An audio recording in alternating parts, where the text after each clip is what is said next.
Tbc News, our top stories. Immigration Department in Kigoma to improve services.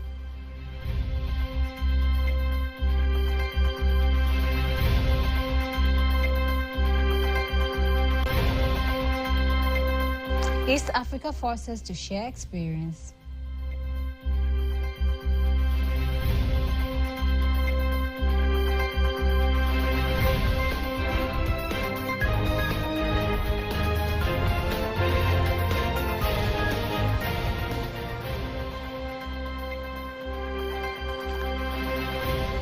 Good evening, I am Chedi Mparanyanga. You can also follow us live via YouTube channel TBC Online and also get all the latest news through our Instagram, Facebook and X pages at TBC Online.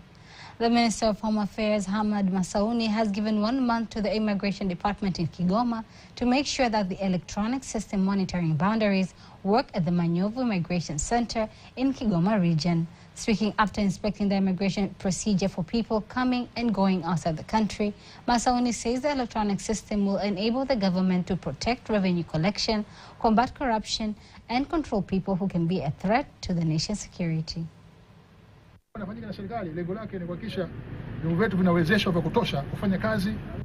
All these efforts done by the government aim to enable organizations to perform duties in accordance with the law.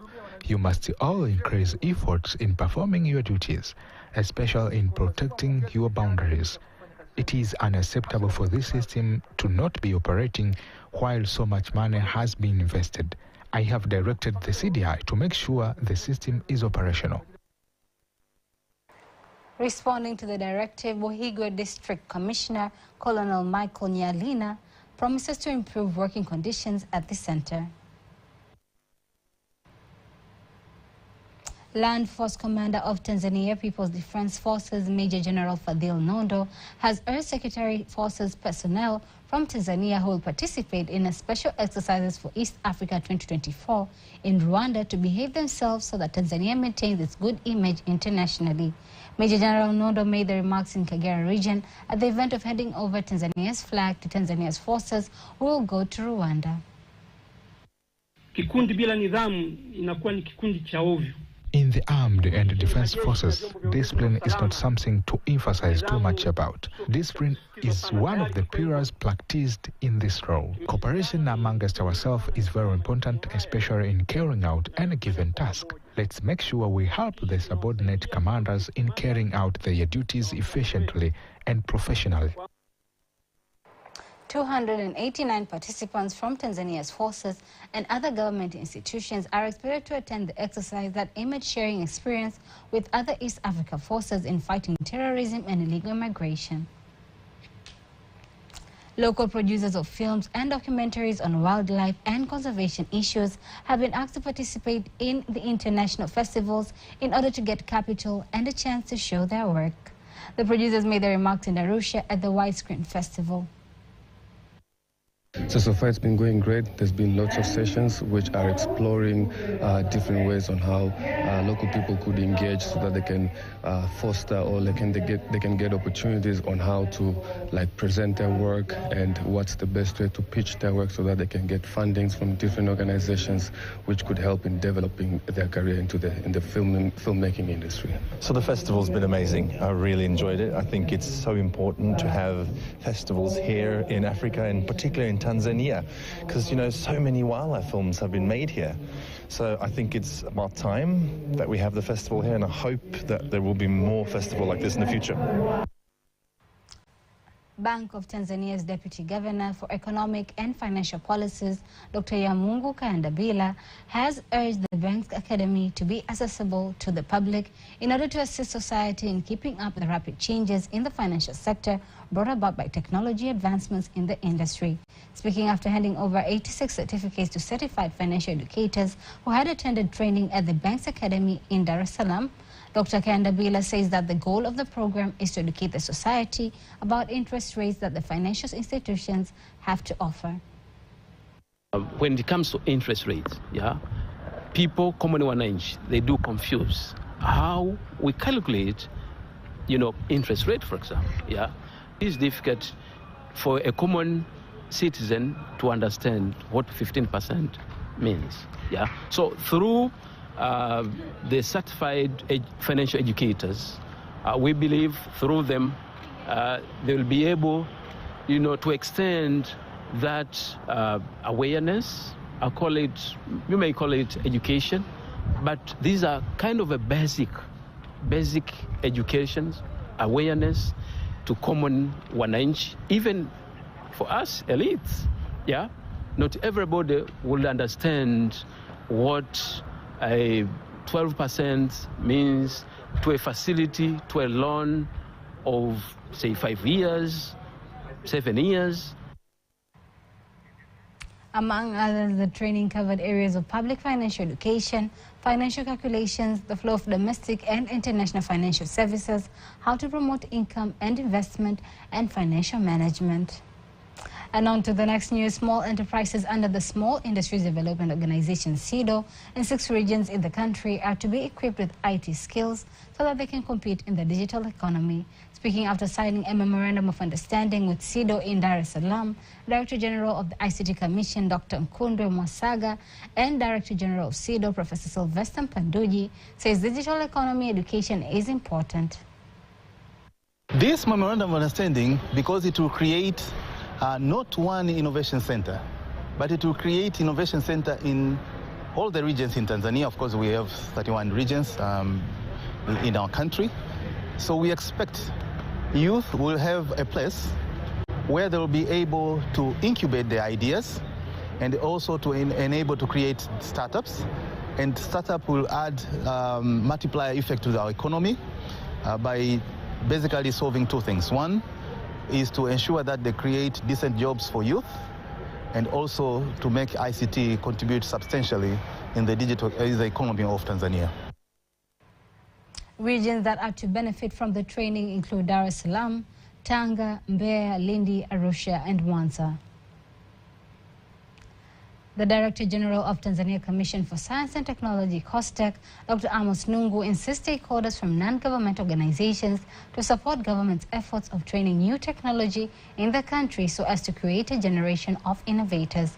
Dr. Nungu made the plea in Dar es Salaam during the education and technology platform involving various technology stakeholders and a group of young people who are beneficiaries of the education and technology program. The government role is putting conducive environment for all sectors to participate in the economy. So the private sector role is very crucial once the conducive environment is there, and that's what we're experiencing today. Here we have Sahara Consult and the Mastercard Foundation to come up with a project to support education technologies, or in short, EduTech. So the government is working hand in hand with all stakeholders, including the private sector, to make sure the community gets the relevant support required. On their side, technology stakeholders explain how technology platforms help to educate young people. Very excited as we launch the kickoff event for our Mastercard Foundation EdTech program. We are happy to announce 10 winners who will be our new partners for this project. Maybe I can mention some of their names.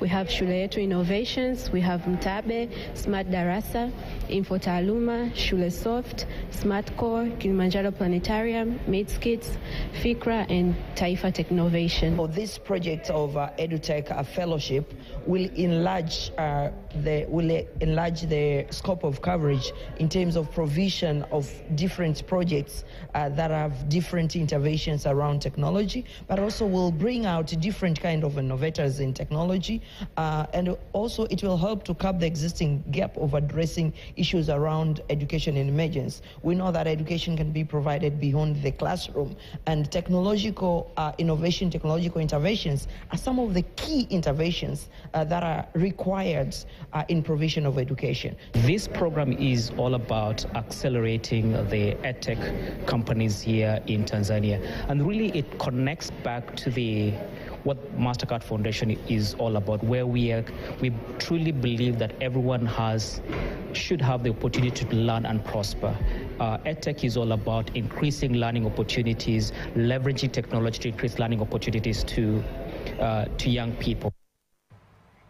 The Director General of Tanzania Library Services Board, TLSB, Dr. Mboni Ruzegea, says authors of publications and those who translate books from other languages should consult the board so that their works can be reviewed before being published and distributed.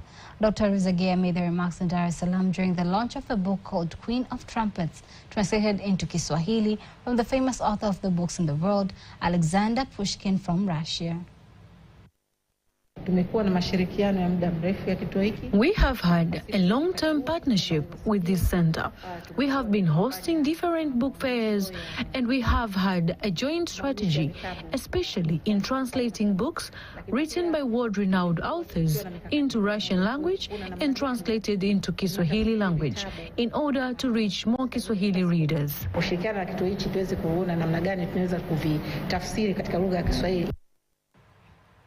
The program manager from the Russian Cultural Center, Bernard Sepetu, who translated the book, says the book covers matters related to peace and justice, while Dr. Alfred Kamuzora inspires Tanzanians to study in Russia.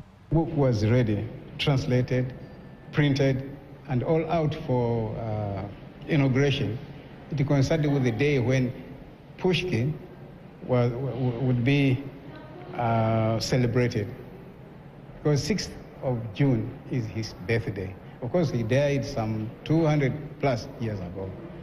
But there is this tradition of honoring his works, honoring his contribution to the Russian language.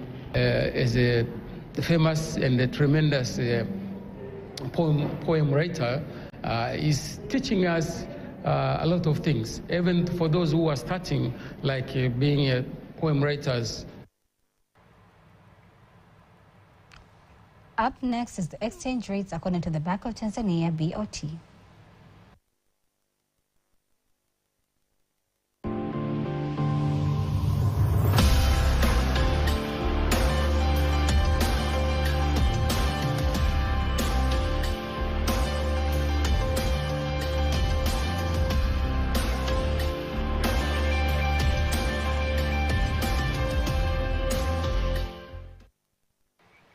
Don't miss TBC News every weekday to know all the latest in exchange rates. Up next is international news.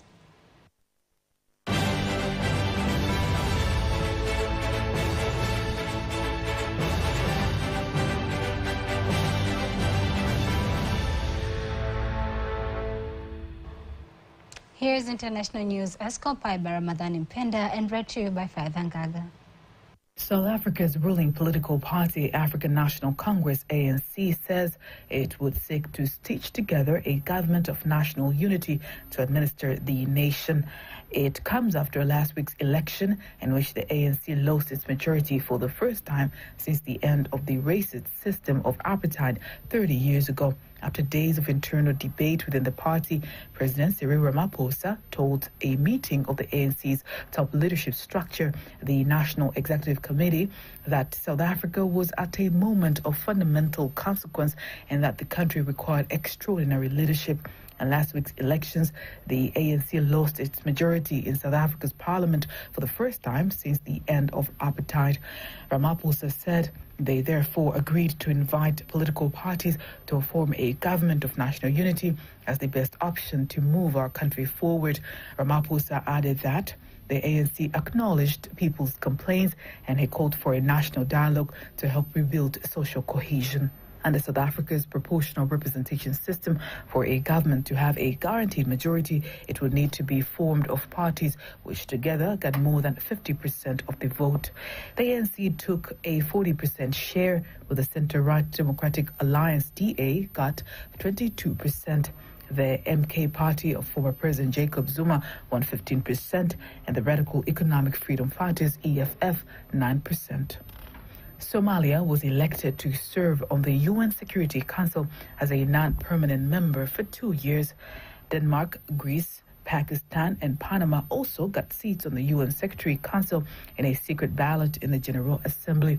This time, the regional groups put forward Somalia for an African seat, Pakistan for an Asia-Pacific seat, Panama for a Latin America and Caribbean seat, and Denmark and Greece for 2 mainly Western seats.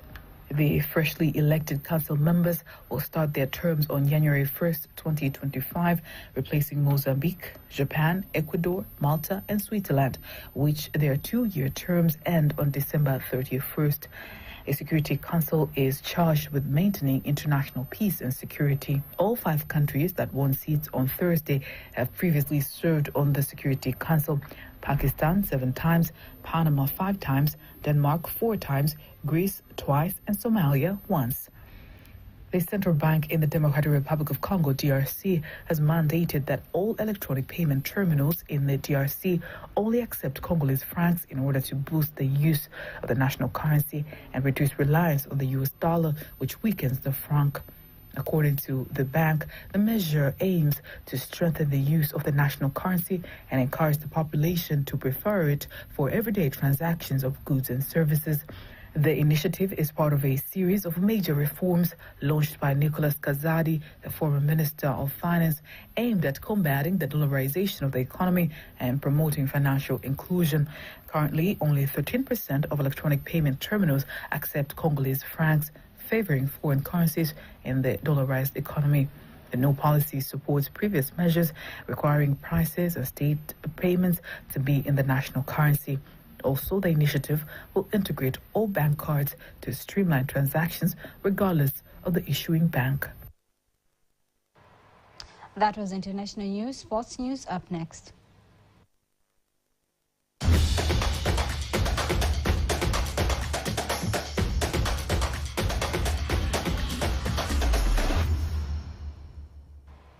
And in sports news, former Taifa Stars and Young Africans midfielder Sekilojo Chambua urges Tanzania Football Federation, TFF, to give former national team players a chance to advise current national team players on how they can compete in the coming qualifying World Cup match against Zambia. Speaking during the inauguration of UEFA Euro 2024 taking place in Dar es Salaam, Chambua says that the former national team players have huge experience about football matches, which they need to impart to the current players. They need only a chance to do that, as MultiChoice Tanzania head of marketing Baraka Lukindo encourages players to watch UEFA Euro 2024 matches to and learn skills and knowledge of their game for their development. Nilimkuta akienda hotelini kwenye kambi ya timu ya taifa ya Nigeria. Anasalimiana na wachezaji. Wengine walikuwa wanamkubali yeye zaidi wakati anacheza. Sasa angalia namna ambavyo ile morali inapopanda kwa wachezaji wakimuona mtu kama kocha anakuja. The UEFA Euro 2024 Championship is expected to kick off from June 14th to July 14th in Germany, with 24 teams playing at the finals. The managing director of Kilimanjaro Tours, Mohamed Khatibu, says they have prepared the Lake Zone Cultural and Tourism Festival to promote traditional and tourism attractions of the area so that they can contribute to Tanzania economic development. Khatibu revealed that the festivals will display traditional activities like cultural dances, traditional food, medicine, and rituals, and call people from the Lake Zone to attend and enjoy the show. We are attracting a lot of tourists from different parts of the world. And cultural tourism is one among of the products which is going to bring a lot of visitors from different parts of the world. So events like these, we are the one who are supposed to support. We decided to do this in order to support our president and to really promote our tourism and our culture within our people and the people from outside Tanzania. So this is going to create also job, because when we do this cultural and tourism festival, there is a lot of people that will come from outside our country and in our country. So tourism, when we talk tourism, is not... Lake Zone Cultural and Tourism Festival attracts more than 7,000 people from inside and outside the country. And before we wind up our news bulletin tonight, let us now take a look at the weather forecast for the next 24 hours. Hello and welcome again to the next 24 hours of forecast starting tonight at 9 p.m. From Tanzania Meteorological Authority, my name is Ramadan Omari. Wind is expected to flow at 40 kilometers per hour over the entire coast, while over Lake Victoria in Tanganyika, wind speed is expected to reach 30 kilometers per hour. Over Lake Nyasa, wind speed is expected to reach 20 kilometers per hour. And TMA has issued an advisory of strong wind reaching 40 kilometers per hour over the entire coast, so necessary precaution should be taken over those areas. And tonight, dry condition with good temperatures expected over most part of our country, and the rest minimum temperature is expected to be 80 degrees Celsius in Mbeya region. And tomorrow, most part of our country are expected to reach a particular condition in sun period. And the highest maximum temperature is expected to be 32 degrees Celsius in Dar es Salaam and the Pwani regions. And now, let's have a look on the next 4 days forecast over some regions of our country.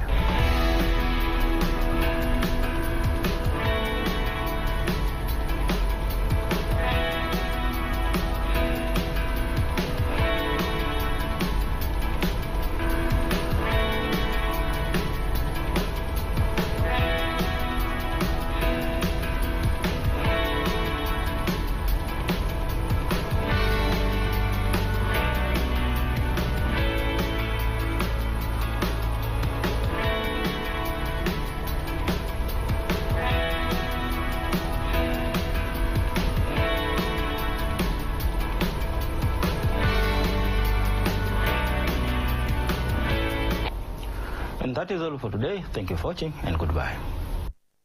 And that marks the end of our news bulletin for tonight. Do not miss our next bulletin in Kiswahili at 11 p.m. On behalf of the whole team, I am Teddy Mparanyanga. Have a lovely, lovely night.